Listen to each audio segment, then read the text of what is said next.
अक्सर कह देना कुछ चीजों को मुश्किल होता है और उस टाइम पर ये चिट्ठियां काम आती हैं। आज की ये चिट्ठी प्रियांक के नाम कुछ ऐसी ही बात कहती है। हाय प्रियांक, कुछ टाइम लगा है ये लिखने में क्योंकि समझ के परे है कि रिश्ते इतने सस्ते कैसे हो गए।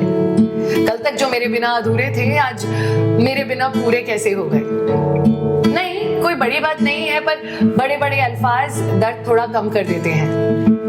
लिखकर आज अपना दर्द कम कर रही हूँ, थोड़ा सा ही सही। हमारे इस रिश्ते को इस चिट्ठी में संभाल के रख रही हूँ। What's the story then? The story is about the cafe, जहाँ पर हम दोनों मिले थे और मैंने तुमसे कहा कैपुचिनो या लाते और तुमने कहा था तुम। बहुत फिल्मी था पर हकीकत बन जाएगी कौन जानता था। You really pampered me in everything. I remember जब मेरे पेरेंट्स ने पूछा कि what is so special about him, और मैंने कहा ये मुझे आपकी तरह सपोर्ट करता है और हर लड़की की ख्वाहिश है कि शादी एक ऐसे पार्टनर से ही हो। You were just perfect. वो फर्स्ट ईयर में प्यार, pampering, I mean I love you के नोट्स कभी पर्स से निकलते, कभी फ्रिज पर लगे मिलते। सुबह की पहली चाय तुम्हारे हाथ की मेरी आदत बन गई थी। तुम्हें पिक करने आना है, आते वक्त ये 5 सेकंड का कॉल मेरे रूटीन का हिस्सा था और कई बार पिक करते हुए वो लिलीज का बुके मेरे लिए लाना शायद तुम्हारी आदत बन गई। हाथ पकड़ के वॉक करना, छुट्टियों में कहाँ जाना है ये बातें करना। Everything's perfect ना फिर तो। Or maybe not. Actually, नए रिश्तों की सांठगांठ में मैं खुद से दूर हो गई, पर इस रिश्ते के लिए तुमने कहा ये जरूरी है। मेरा खुद का वजूद डगमगाया, तो क्या हुआ? रिश्ते के लिए थोड़ा सा कॉम्प्रोमाइज करना रिश्तों की मजबूरी है।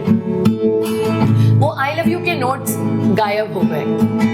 कैसे सुबह की चाय 2 चम्मच चीनी के बावजूद फीकी हो गई और एक दिन मैंने चाय पीना छोड़ दिया ये कहकर तुमने मेरी चाय भी बंद कर दी।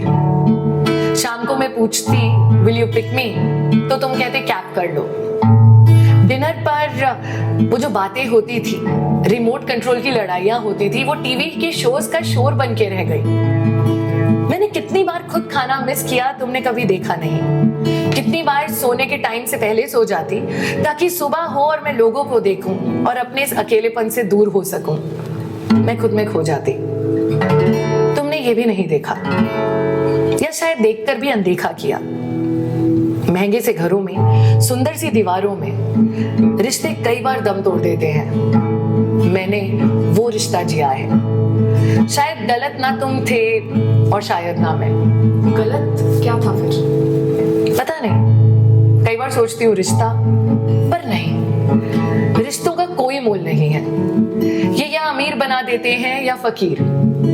आज अपने इस अमीर से रिश्ते को फकीर होते हुए देख रही हूँ और अपनी इस फकीरी को लिए खुद को ढूंढने निकल रही हूँ। आज इस चिट्ठी के साथ मैं तुम्हें आजाद कर रही हूँ।